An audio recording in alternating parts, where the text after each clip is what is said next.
Meanwhile, the government remains shut down. You'll recall Republicans were trying to deny everyone SNAP benefits. As of now, the November 1st EBT refill has not happened. I'll get to more on that in a moment.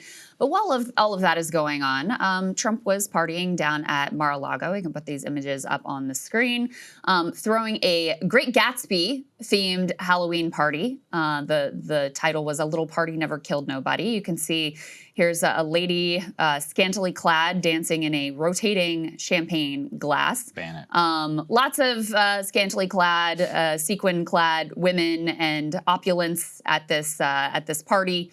You know, you can only imagine if any other president threw a party like this at any point, let alone at a time when the economy is cratering and people are being denied basic food benefits and the government remains shut down. So very Gilded Age, I would say, literally very Gilded Age feeling. You can recall the images of people having these opulent parties and people's noses pressed down on the glass. That is kind of the vibe that it's giving right here. At the same time, Marjorie Taylor Greene continues to be outspoken against her own party and their failures with regard to healthcare specifically. Here she was on Bill Maher's program. Here's why I'm angry. The Democrats passed Obamacare, but yet the Republicans have never done anything to correct the problems that exist with it. And I blame my own party. That's absolutely wrong. And I don't think it's an easy thing to fix. However, it's something that we should have a plan for. And Mike Johnson, for a month now, cannot give me a single policy idea. And I'm angry about that. Is this your understanding of Obamacare? So she says, Mike Johnson cannot give me a single policy idea. Right now, the shutdown appears to continue to be at a full impasse.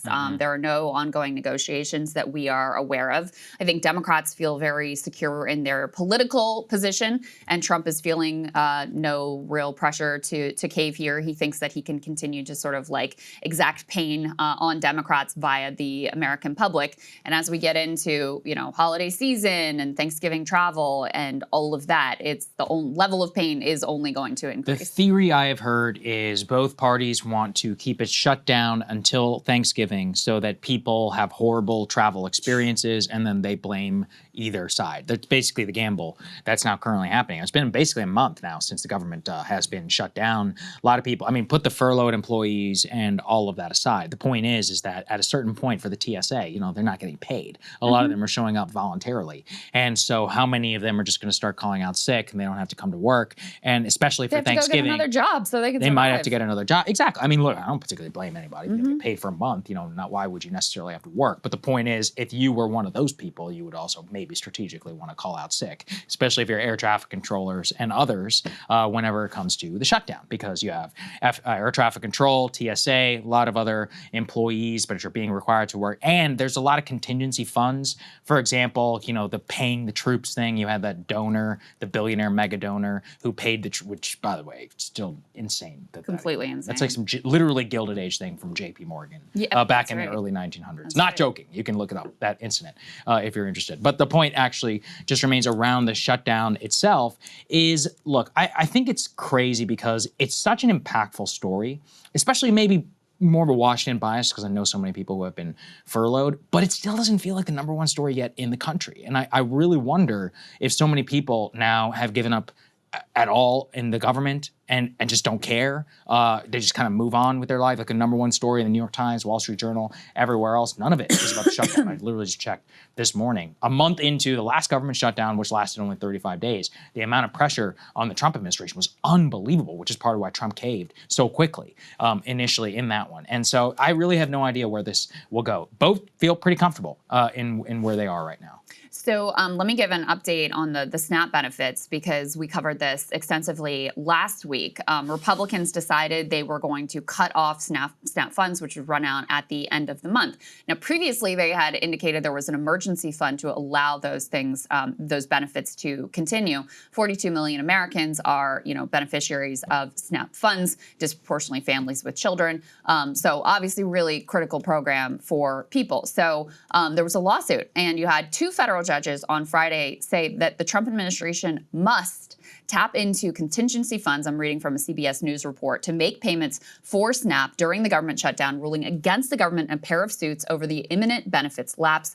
And they mentioned as well, roughly 42 million Americans rely on SNAP to help buy food. In a case that was brought by a coalition of states in federal court in Massachusetts, Judge Indira Talwani ruled that the government is required by law to tap into the emergency money to make at least partial payments, and gave the administration until Monday to tell the court whether it planned to do so.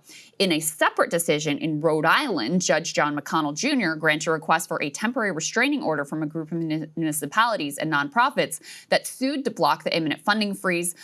The ruling was made from the bench. An entry on the case docket said the court orders the USDA to distribute contingency funds and report back to the court again by noon today. So 2 courts that are saying, no, you have to tap these emergency funds. You have to continue paying out benefits. So far, those funds have not come through. They're still frozen. Big question mark over what is exactly going to happen, whether there's going to be an appeal, et cetera, whether there's going to be a full or a partial payment, how long it will take to effectuate those payments. All of that is incredibly unclear. And so in the meantime, you know, SNAP benefits, especially with how costly groceries are at this point, they don't usually make it. It's not usually nearly sufficient to actually make it to the end of the month. So people are really waiting for that first of the month to be able to replenish their grocery supplies. And every day delay is, you know, really painful for a lot of people. I'm sure we're going to be seeing images of the food banks, as we already have, with, you know, lines around the block, both from food stamp beneficiaries who've now been cut off, also from furloughed workers who have no idea when they're going to be able to be getting their next paycheck. And there are some indications that this is starting to hit Trump's approval rating. We can put B4 up on the screen. This again speaks to the political dynamics and why Democrats feel they're on somewhat solid ground here. So his approval rating is 43%, disapprove 55%. But even more significant in this NBC News poll, they tested the generic ballot for the midterm elections. You know, okay, are you going to vote for a Republican for Congress or a Democrat for Congress? And they found the Democrats leading on the generic ballot by 8 points. Now, that is the largest generic ballot advantage that NBC News has found for Democrats in years. It comes at a time, also interestingly, where the Democratic Party approval rating is still complete and total garbage. It's actually lower than the Republican Party approval rating. Part of that is because you have so many Democrats who are disgusted with the Democratic Party but are still going to vote for them over the Republicans. So it's not like Democrats are like making the most of the situation and really providing, you know, a glowing, optimistic path forward for the country. But you do start to see some real fallout from Republican, you know, single control leadership in the House, in the Senate, in the presidency. I think the awareness of the shutdown, the way the shutdown is starting to hit a lot of families across the country, and a variety of other issues that people have with this administration as well is beginning to take its toll. And just for perspective, look, caveats, polls, other polls show different, blah, blah, blah, blah, blah. An 8-point popular vote win in the House, that's a landslide. That's like bigger than the margin in, you know, 2010, 2008, the years we think of like huge wave elections.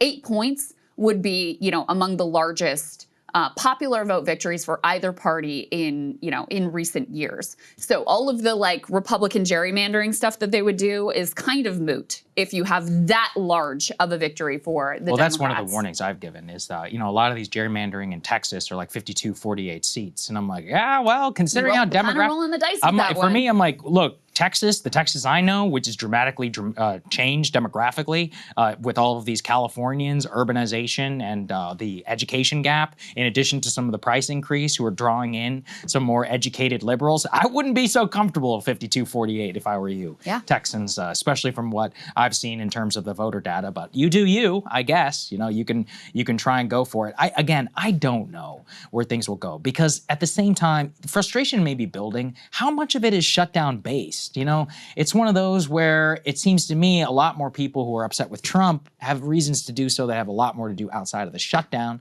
Part of the reasons why the Republicans themselves, they feel pretty comfortable right now. Like, I'm not seeing a lot of discomfort in the overall GOP ranks. To the extent that there is, it's from Marjorie and others, but that's not really about the shutdown. That's about healthcare, right? That's not about SNAP or anything. It's really about healthcare premiums. By the way, I can report, did check my Obamacare premium. It'll be up 17% this this year. So it'll be about $12,000, $15,000 deductible. So thank you, President Obama. Thank you, President Trump, and all of the interim political leaders everyone for who's that. been involved in creating this being serious, disaster. if I didn't have a kid, I'm rolling the dice, all right? I'm going to pay cash and just hope I don't get hit by a bus. There's only one reason that I'll ever literally sign up for usury. You're 25 grand in the hole before you even get to anything. I haven't checked my price increase yet. Not looking forward to it. Open enrollment's here. What a great time. Bronze plan, what a great we're on, like, season. the lowest level, the bronze. Oh, me plan. too. Trust me. All right. Yeah. This is literally. I'm doing the same thing. That's why my deductible is so high. It'd be even more if I had a high premium. I don't know, man. I just have no idea how this is possible. Did we do the show together where we put up that guy who was a solopreneur, father of four, $42,000 with a $10,000 deductible, $50,000 if you ever get into a serious crisis. What's the point at that point? Yeah. Seriously. Well, and this is where, Democrats there was not really a healthcare conversation that was going on at all. It was completely absent effectively from the 2024 election. And so they did with the shutdown. I mean, the reason Marjorie's talking about healthcare is because of the shutdown. Yeah, it's because of the conversation that they forced on it. So, I mean, I got my issues with their strategy, whatever, but they did accomplish kind of shifting the conversation in that direction. Now, that may have happened organically because of the way people are getting hit with these premium price hikes. But they certainly helped to sort of focus the national media on that. Let's go ahead and put the next numbers up on the screen. I think you're right, Saagar, that, I also am not sure that a lot of the deterioration in the Republican position is really related to the shutdown. In a lot of ways, that's a bigger problem for them, though, because if it's just about the shutdown, then they open the government back up and everybody kind of forgets about the shutdown. I think the problems do actually go deeper than that. But here you can see they asked this question: has the Trump administration lived up to your expectations, or has it fallen short on these issues? The place where they're doing the best is still border security and immigration, 51%. So a majority say that Trump has lived up to his promises there. 44% say fallen short. On foreign policy, you've got him underwater, 44-53. Changing business as usual in Washington. This is kind of actually a low-key devastating number for Trump, because that's kind of his whole brand, is like doing things different, upending the status quo, et cetera. And you have only 40% saying that he lived up to the expectation to change business as usual. A strong majority, 56%, saying that he's fallen short. But his numbers on the economy are the worst. Only 34% feel he's lived up to his expectations on the economy, only 33% on looking out for the middle class, and only 30% on inflation and the cost of living, which was as central an issue in this last election as absolutely anything. So taking on more and more water with regards to the economy. Of course, we've been covering here the AI in part spurred layoffs, which are accelerating, very little job creation. Yes, the stock market continues to soar, basically on the back of AI and data center build-outs, and that's effectively it. So not something that a lot of Americans are benefiting from in a real and tangible way in their day-to-day. Prices are still very high. Healthcare prices are accelerating and just becoming wildly unaffordable, and people really feeling the pinch at this point as, Trump is there doing his whole Great Gatsby thing. Not a great image. That's another that thing and too. The ballroom, not great images for him. I don't disagree. I just wonder how much of the stuff even penetrates at this point. Trump is he's like in a different universe. I think if anything penetrates, it's the economic stuff. I don't disagree, but I mean the Gatsby thing or the ballroom. I mean, I know the ballroom was like a meme. It's, of course, some dumbass segment about the ballroom gets like 200,000 views and becomes the thing that people ask me about in public. It's like, what do you think about the That did kind of go up. I don't know why. It's the stupid shit is the stuff that penetrates. But, I'm always like, well, yeah, but how much of this is just like a funny meme? Is this something that actually is going to hit home? Like what? I don't know. I do this for a living and I still have never been able to figure out like what actually gets people to vote. Yeah. So well, here's what I would say is, his brand was a few things, right? The appealing part of his brand was like, he's a businessman. He's going to make the economy good. And he's going to be, and he's pro-working class, right? He's going to be fighting for the working class. And he's going to upend business as usual. He's going to be this renegade, outsider, overturn the system, et cetera. And I think Epstein was a devastating blow on the upending the status quo thing. I think certainly, people are disgusted with his handling of the economy from the tariffs and just, there's been no addressing of their inflation issues. Feels very chaotic. layoffs accelerating, et cetera. So you have, the businessman thing not working out. And then like the Gatsby stuff and the constant surrounding yourself with these oligarchs and catering to them and, the East Wing and the parties and all of that, visual grammar of luxury and opulence. I think that gets to this, is he going to fight for the working class? And now at this point, you just look like a fool if you really, continue to believe that that's where his heart and soul is. I don't know. I still wonder how much of it was economic. I really just don't know. It was a very strange election. So much of it was economic. But then remember, we had the culture war midterm election of 2022.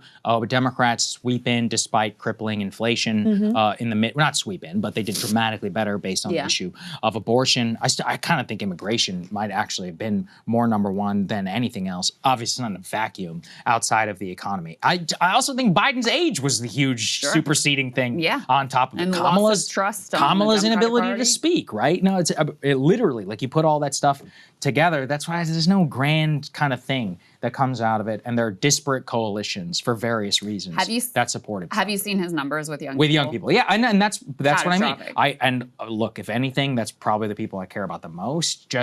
Not about the Republicans. I don't care about that. It's just in terms of like who literally the future of the country is, and for them, like it's pretty obvious that nihilism. I'll save some of this for our last block, but a huge reason why politics are the way they are right now is because of a pervading sense of crippling nihilism.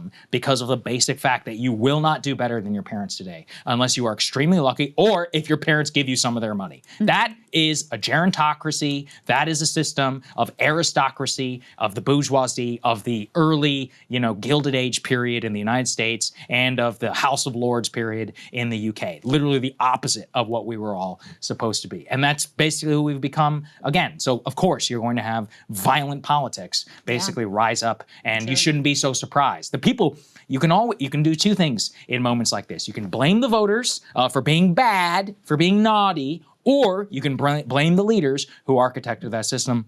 I'm always going to choose the latter. Can we do both?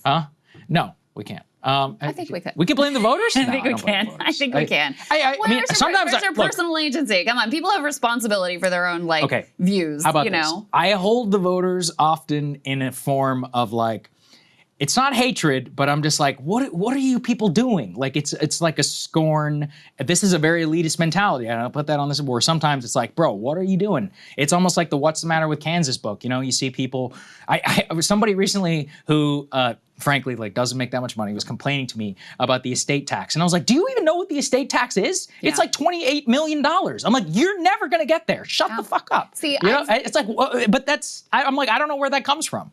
I guess I have evolved on this issue. I would have previously said 100%, you can't blame the voters, you got to look at the elites. But you know what? You got to, first, the most important thing is to blame the elites, figure out what went wrong, trying to fix the system. But you know what?